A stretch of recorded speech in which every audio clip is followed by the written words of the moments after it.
ಪ್ರತಿಯೊಬ್ಬ ವೀಕ್ಷಕ ಮಿತ್ರರಿಗೂ ಶುಭೋದಯ. Good morning. ಶುಭೋದಯದೊಂದಿಗೆ ಒಂದು ಶುಭ ಸುದ್ದಿ.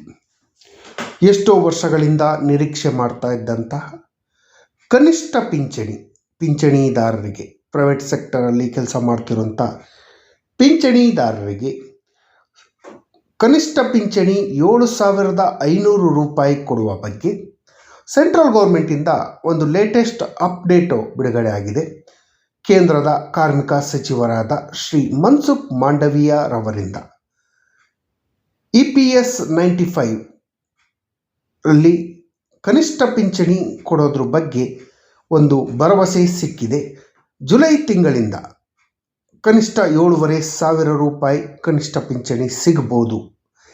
NAC ಸಂಚಾಲಕರಾದ ಶ್ರೀ ರಮಾಕಾಂತ್ ನರಗುಂದಾರ್ ಅವರಿಂದ ಒಂದು ಮಹತ್ವದ ಮಾಹಿತಿ ಎಲ್ಲ ಪಿಂಚಣಿದಾರರಿಗೆ ನೀಡಿದರೆ ಅದರ ಬಗ್ಗೆ ಈ ದಿನ ವಿವರವಾಗಿ ಚರ್ಚೆ ಮಾಡೋಣ. ಈ ಮಾಹಿತಿಯನ್ನು ತಮ್ಮ ಮುಂದೆ ಶೇರ್ ಮಾಡೋದಕ್ಕಿಂತ ಮುಂಚಿತವಾಗಿ ಯಾರೆಲ್ಲ ಈ ಚಾನಲ್ಗೆ ಸಬ್ಸ್ಕ್ರೈಬ್ ಆಗಿಲ್ಲ, ದಯವಿಟ್ಟು ಕೆಳಗಡೆ ಕಾಣ್ತಾರಂಥ ಸಬ್ಸ್ಕ್ರೈಬ್ ಬಟನನ್ನು ಒತ್ತಿ, ಬೆಲ್ ಐಕಾನನ್ನು ಕ್ಲಿಕ್ ಮಾಡಿ, ಆಲ್ ಅಂತ ಮಾಡಿ. ನೀವು ಫೇಸ್ ಮಾಡ್ತಾರಂಥ ಎಲ್ಲ ಪ್ರಾಬ್ಲಮ್ಗಳನ್ನು ಲೀಗಲ್ ಆಗಿ ಸಾಲ್ವ್ ಮಾಡ್ಕೊಳ್ಳೋಕ್ಕಿರೋಂಥ ಉತ್ತಮ ವೇದಿಕೆ ಸರ್ಕಾರಿ ನೌಕರ ಮಿತ್ರ ಯೂಟ್ಯೂಬ್ ಚಾನಲ್. ಸ್ನೇಹಿತರೆ, ನರೇಂದ್ರ ಮೋದಿರವರ ನೇತೃತ್ವದ ಕೇಂದ್ರ ಸರ್ಕಾರದಲ್ಲಿ ಪ್ರೈವೇಟ್ ಸೆಕ್ಟರಲ್ಲಿ, ಅದರಲ್ಲೂ ಸಂಘಟಿತ ವಲಯದಲ್ಲಿ ಕೆಲಸ ಮಾಡಿ ರಿಟೈರ್ಡ್ ಆದಂತಹ ಪಿಂಚಣಿದಾರರು, ನಿವೃತ್ತ ನೌಕರರು, ನಮ್ಮ ಕರ್ನಾಟಕದ್ದೇ ಆದ KSRTC, BMTC, ವಾಯುವ್ಯ ಕರ್ನಾಟಕ, ಕಲ್ಯಾಣ ಕರ್ನಾಟಕ ಸಂಸ್ಥೆಯಲ್ಲಿ ಕೆಲಸ ಮಾಡಿ ರಿಟೈರ್ಡ್ ಆದಂಥ ನೌಕರರು 1 ದಶಕಗಳಿಂದ ನಮಗೆ ಮಿನಿಮಮ್ ಪೆನ್ಷನ್ EPS ಮಿನಿಮಮ್ ಪೆನ್ಷನನ್ನು 7,500 ರೂಪಾಯಿ ಕೊಡಬೇಕು ಅಂತ ಹೇಳಿ ಕೇಂದ್ರ ಸರ್ಕಾರದಲ್ಲಿ ಮನವಿಯನ್ನು ಮಾಡ್ಕೊಳ್ತಾ ಬರ್ತಾಯಿದ್ರು. ಅದರಲ್ಲಿ ಪ್ರಮುಖವಾಗಿ NSA ರಾಷ್ಟ್ರೀಯ ಆಂದೋಲನ ಸಮಿತಿ, ಅದರಲ್ಲೂ ಪ್ರಮುಖವಾಗಿ ಈ ಇಳಿ ವಯಸ್ಸಿನಲ್ಲಿ ಶ್ರೀ ರಮಾಕಾಂತ್ ನರಗುಂದಾರ್ ಅವರ ತಂಡ ವ್ಯಾಪಕ ಹೋರಾಟವನ್ನು ಮಾಡ್ತಾ ಇದ್ದಾರೆ. ಕಳೆದ ತಿಂಗಳು ಜಂತರ್ ಮಂತರ್ನಲ್ಲಿ ಹೋರಾಟ ನಡೆಸಿರೋದ್ರ ಬಗ್ಗೆ ಕೂಡ ನಿಮಗೆ ಮಾಹಿತಿಯನ್ನು ಕೊಟ್ಟಿದ್ದೆ. ಈ ವಯಸ್ಸಿನಲ್ಲೂ ಕೂಡ ಪ್ರತಿಯೊಬ್ಬ ನಿವೃತ್ತ ನೌಕರರಿಗೆ, ಪಿಂಚಣಿದಾರರಿಗೆ ಕನಿಷ್ಠ 7,500 ರೂಪಾಯಿ ಕನಿಷ್ಠ ಪಿಂಚಣಿಯನ್ನು ಕೊಡಿಸ್ಬೇಕು. ಈಗಿರುವಂಥ 1,000ದಿಂದ 7,500 ರೂಪಾಯಿಗಳಿಗೆ ಕೊಡಿಸ್ಬೇಕು ಅಂತ ಹೇಳಿ ನಿರಂತರ ಹೋರಾಟವನ್ನು ಮಾಡ್ತಾ ಇರೋಂಥ ರಮಾಕಾಂತ್ ನರಗುಂದ್ ಹಾಗೂ ತಂಡದವರಿಗೆ ಅವರಿಂದ ಒಂದು ವಿಶೇಷ ಮಾಹಿತಿ ಬಂದಿದೆ. ಸುಮಾರು 1 ತಿಂಗಳಿಂದ ಕ್ಯಾಪ್ಟನ್ ಅಶೋಕ್ ಕುಮಾರ್ ಇರ್ಬೋದು, ವೀರೇಂದ್ರ ಕುಮಾರ್ ಅವರಿರ್ಬೋದು, ರಮಾಕಾಂತ್ ನರಗುಂದಾರ್ ಅವರಿರ್ಬೋದು, ಎಲ್ಲರೂ ನಮಗೆ ಕನಿಷ್ಠ ಪಿಂಚಣಿ ಕೊಡಿ ಅಂತ ಹೇಳಿ ದೆಹಲಿಯಲ್ಲಿ ಬೀಡುಬಿಟ್ಟು ಸರ್ಕಾರದ ವಿವಿಧ ಸಚಿವರನ್ನು, ಶಾಸಕರುಗಳನ್ನು, ಕೇಂದ್ರ ಸರ್ಕಾರದ ಪ್ರಮುಖರನ್ನು ಭೇಟಿ ಮಾಡಿ ಮನವಿಯನ್ನು ಮಾಡ್ತಾಯಿದ್ರು ಕೂಡ ಯಾವುದೇ ಪ್ರತಿಫಲ ಬಂದಿರಲಿಲ್ಲ. ಆದರೂ ಕೂಡ ಛಲ ಬಿಡದೆ ಹೋರಾಟವನ್ನು ನಡೆಸಿ ಮತ್ತೆ ಹೋರಾಟ ನಡೆಸ್ತಾ ಇದ್ದಂಥ ಸಮಯದಲ್ಲಿ, ಅದರಲ್ಲೂ ಇಂಪಾರ್ಟೆಂಟಾಗಿ ಕೇಂದ್ರ ಕಾರ್ಮಿಕ ಸಚಿವರಾದ ಮನ್ಸುಖ್ ಮಾಂಡವಿಯಾರನ್ನು ಭೇಟಿ ಮಾಡಬೇಕು, ಅವರು ನೀವು ಕೊಟ್ಟಂಥ ಭರವಸೆಯನ್ನು ಯಾವಾಗ ಈಡೇರಿಸ್ತೀರಿ ಅಂತ ಕೇಳಬೇಕು ಅನ್ನೋ ಉದ್ದೇಶಕ್ಕಾಗಿ ಅವರು ದೆಹಲಿಯಲ್ಲಿ ಪ್ರಯತ್ನ ಪಟ್ಟರು. ಈ ಪ್ರಯತ್ನದ ಫಲವಾಗಿ ನಿಮಗೆಲ್ಲ ಗೊತ್ತಿರ್ಬೋದು, ಪಂಚರಾಜ್ಯಗಳ ಚುನಾವಣೆ ಇತ್ತು. ಪಂಚರಾಜ್ಯಗಳ ಚುನಾವಣೆ ಆಗಿರೋದ್ರಿಂದ ಮನ್ಸುಖ್ ಮಾಂಡವಿಯಾ ಅವರನ್ನು ಭೇಟಿ ಮಾಡೋಕ್ಕೆ ಅವಕಾಶಗಳು ಸಿಕ್ಕಿರಲಿಲ್ಲ. ಪಂಚರಾಜ್ಯದ ಚುನಾವಣೆ ಮುಗಿದು 4ನೇ ತಾರೀಕು ರಿಸಲ್ಟು ಬಂತು. ರಿಸಲ್ಟ್ ಬಂದ ತಕ್ಷಣ ನಮ್ಮ NSC ತಂಡದವರು ಮತ್ತೆ ಮನ್ಸುಖ್ ಮಾಂಡವಿಯರನ್ನು ಭೇಟಿ ಮಾಡೋಕ್ಕಾಗಿ ಅಪಾಯಿಂಟ್ಮೆಂಟಿಗೆ ಕೇಳಿದ್ರು. ಅವರಿಗೆ ಫೋನ್ ಮಾಡಿದ್ರು, ಅವರ ಕಚೇರಿಯನ್ನು ಸಂಪರ್ಕ ಮಾಡಿದಾಗ ಇದೇ ತಿಂಗಳ 7ನೇ ತಾರೀಕು ಬೆಳಗ್ಗೆಯಿಂದ ಅವರನ್ನು ಸಂಪರ್ಕಿಸಲು ಪ್ರಯತ್ನ ಪಟ್ಟರೂ ಕೂಡ ಸಿಕ್ಕಿರಲಿಲ್ಲ. ಕೊನೆಗೆ ರಾತ್ರಿ 9:15 ಗಂಟೆ ಸಮಯದಲ್ಲಿ ಮನ್ಸುಖ್ ಮಾಂಡವಿಯಾ ಅವರನ್ನು ಭೇಟಿ ಮಾಡೋಕ್ಕೆ ಅವಕಾಶ ಸಿಕ್ತು NSC ಅವರಿಗೆ. NSCಯ ಪ್ರಮುಖರಾದ ವೀರೇಂದ್ರ ಸಿಂಗ್ರವರು ಕೇಂದ್ರ ಸಚಿವರಾದ ಮನ್ಸುಖ್ ಮಾಂಡವಿಯರನ್ನು ಭೇಟಿ ಮಾಡಿ, ಸ್ವಾಮಿ, ನೀವು ಈ ಹಿಂದೆ ಕೊಟ್ಟ ಭರವಸೆಯನ್ನು ಈಡೇರಿಸ್ಕೊಳ್ಳಿ.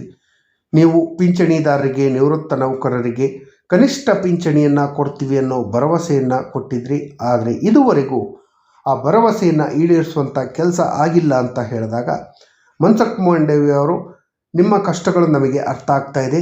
ನನಗೆ ಪಾಂಡಿಚೇರಿ ಚುನಾವಣಾ ಉಸ್ತುವಾರಿಯನ್ನು ಕೊಟ್ಟಿದ್ದರು, ಹಾಗಾಗಿ ಪಾಂಡಿಚೇರಿಯಲ್ಲಿ ಇದ್ದೆ. ಹಾಗಾಗಿ ನಿಮ್ಮ ಸಮಸ್ಯೆಗಳಿಗೆ ಸ್ಪಂದಿಸೋಕ್ಕೆ ಆಗಿಲ್ಲ. ಈಗ ಮತ್ತೆ ಪಾಂಡಿಚೇರಿಗೆ ಹೋಗಬೇಕು, ಒಂದು 4 ಡೇಸ್ ಆಗುತ್ತೆ. ಪಾಂಡಿಚೇರಿಯಿಂದ ವಾಪಸ್ ಬಂದ ನಂತರ ನಿಮ್ಮ ಸಮಸ್ಯೆಗಳಿಗೆ ಸ್ಪಂದಿಸುವಂಥ ಕೆಲಸವನ್ನು ಮಾಡ್ತೀನಿ. ನಿಮ್ಮ ಮಿನಿಮಮ್ ಪೆನ್ಷನ್ ರೈಸ್ ಆಗುವಂಥ ಫೈಲು ಇದೆ, ಅದು ಸರ್ಕಾರದ ಮಟ್ಟದಲ್ಲಿದೆ. ಅದನ್ನು ಚರ್ಚೆ ಮಾಡಿ ನಿಮಗೆಲ್ಲರಿಗೂ ಕನಿಷ್ಠ ಪಿಂಚಣಿ ನಾವು ಏನು ಭರವಸೆಯನ್ನು ಕೊಟ್ಟಿದ್ದೀವಿ ಆ ಭರವಸೆಯೇ ತಕ್ಕಂತೆ ಕನಿಷ್ಠ ಪಿಂಚಣಿಯನ್ನು ಕೊಡಿಸೋವಂಥ ಕೆಲಸವನ್ನು ಮಾಡ್ತೀವಿ ಅಂತ ಹೇಳಿ ಭರವಸೆಯನ್ನು ಕೊಟ್ಟಿದ್ದಾರೆ. ಅವರ ಭರವಸೆ ಮೇರೆಗೆ ಇದೇ ಜೂನ್ ಅಥವಾ ಜುಲೈ ತಿಂಗಳಲ್ಲಿ ಕನಿಷ್ಠ ಪಿಂಚಣಿ 7,500 ರೂಪಾಯಿ ಅಥವಾ 1,000ದಿಂದ ಯಾವ ಹಂತಕ್ಕೆ ಒಂದು ನಿಲ್ಲತ್ತೋ ಗೊತ್ತಿಲ್ಲ, ಆ ಹಂತಕ್ಕೆ ತೆಗೆದುಕೊಂಡು ಹೋಗೋದಂತೂ ಸಹಜವಾಗಿ ಸಿಗತ್ತೆ. ಕೇಂದ್ರ ಸರ್ಕಾರ ಈ ಬಗ್ಗೆ ಮಾಹಿತಿಯನ್ನು ಕೊಟ್ಟಿದೆ. ಕೇಂದ್ರ ಸರ್ಕಾರದ ಮಾಹಿತಿಯನ್ನು ಆಧರಿಸಿ ಸುಮಾರು 1 ದಶಕಗಳಿಂದ ಹೋರಾಟ ಮಾಡ್ತಿರುವಂಥ ನೌಕರರಿಗೆ, ಪಿಂಚಣಿದಾರರಿಗೆ, ನಿವೃತ್ತ ನೌಕರರ ಬಾಳಿಗೆ ಆಶಾಕಿರಣ ಆಗುವಂಥ ಮಾಹಿತಿ ಬಂದಿದೆ. ಆದರೂ ಕೂಡ ನಮ್ಮ ಪಿಂಚಣಿದಾರರು ಯಾವುದೇ ಕಾರಣಕ್ಕೂ ಧೃತಿಗೊಳ್ಳುವಂಥ ಅವಶ್ಯಕತೆ ಇಲ್ಲ. ಮತ್ತೆ ಹೇಳ್ತೀವಿ, ಖಂಡಿತವಾಗೂ ನಮ್ಮ ಪ್ರಯತ್ನದಲ್ಲಿ ಫಲ ಕಾಣ್ತೀವಿ ಅಂತ ಹೇಳಿ ಕೂಡ ರಮಾಕಾಂತ್ ನರಗುಂದರವರು ಇದೇ ವೇಳೆಯಲ್ಲಿ ತಿಳಿಸಿದರು. ಅದೇ ರೀತಿ ಮತ್ತೊಂದು ಮಾಹಿತಿಯನ್ನು ಕೂಡ ಪಿಂಚಣಿದಾರರಿಗೆ ರಮಾಕಾಂತ್ ನರಗುಂದ ಹಾಗೂ NSC ಅವರು ಕೊಟ್ಟಿದ್ದಾರೆ. ನಮ್ಮ ಪ್ರಯತ್ನವನ್ನು ನಾವು ದೆಹಲಿ ಮಟ್ಟದಲ್ಲಿ ಮಾಡ್ತೀವಿ, ನಿಮಗೆ ಕನಿಷ್ಠ ಪಿಂಚಣಿಯನ್ನು 7,500 ರೂಪಾಯಿಯನ್ನು ಕೊಡಿಸೋಂಥ ಕೆಲಸವನ್ನು ಮಾಡ್ತೀವಿ. ಆದರೆ ನಿಮ್ಮ ಪ್ರಯತ್ನಗಳು ಇದೆ, ನೀವು ನಮ್ಮ ಜೊತೆ ಬಂದು ದೆಹಲಿಯಲ್ಲಿ ಪ್ರತಿಭಟನೆ ಅಥವಾ ಮಾಡದಿದ್ರೂ ಚಿಂತೆ ಇಲ್ಲ. ನಿಮ್ಮ ಜಿಲ್ಲೆಯಲ್ಲಿರುವಂತಹ ಎಲ್ಲ ಪಿಂಚಣಿದಾರರು ಹೋಗಿ ಸೇರ್ಕೊಂಡು ನಿಮ್ಮ ಜಿಲ್ಲೆಯಲ್ಲಿರುವಂಥ ಲೋಕಸಭಾ ಸದಸ್ಯರಿರ್ಬೋದು, ರಾಜ್ಯಸಭಾ ಸದಸ್ಯರು, ಅವರ ಮೇಲೆ ಒತ್ತಡ ತರುವಂಥ ಕೆಲಸವನ್ನು ದಯವಿಟ್ಟು ಮಾಡಿ.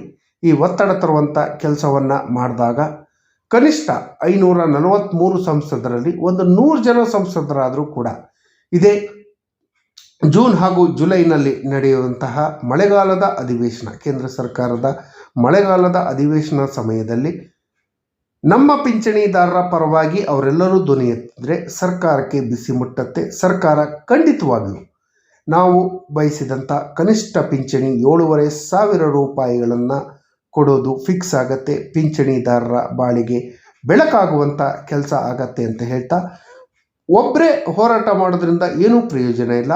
ಪ್ರತಿಯೊಬ್ಬ ಪಿಂಚಣಿದಾರರು, ನೌಕರರು ಇದಕ್ಕೆ ಸ್ಪಂದಿಸಬೇಕು. ದಯವಿಟ್ಟು ಈ ಬಗ್ಗೆ ಗಮನ ಹರಿಸಿ. ಜೂನ್ ಅಥವಾ ಜುಲೈ ತಿಂಗಳ ವೇಳೆಗೆ ಬ್ರೇಕಿಂಗ್ ನ್ಯೂಸ್, ನಿಮ್ಮ ಪಿಂಚಣಿ 7,500 ರೂಪಾಯಿಗಳಿಗೆ ಏರುತ್ತೆ ಅನ್ನೋ ಭರವಸೆಯೊಂದಿಗೆ ಈ ಮಾಹಿತಿ ಇಷ್ಟ ಆಗಿದ್ದರೆ ದಯವಿಟ್ಟು ಕೆಳಗಡೆ ಕಾಣ್ತಾ ಇರೋಂಥ ಸಬ್ಸ್ಕ್ರೈಬ್ ಬಟನನ್ನು ಒತ್ತಿ. ಧನ್ಯವಾದಗಳು.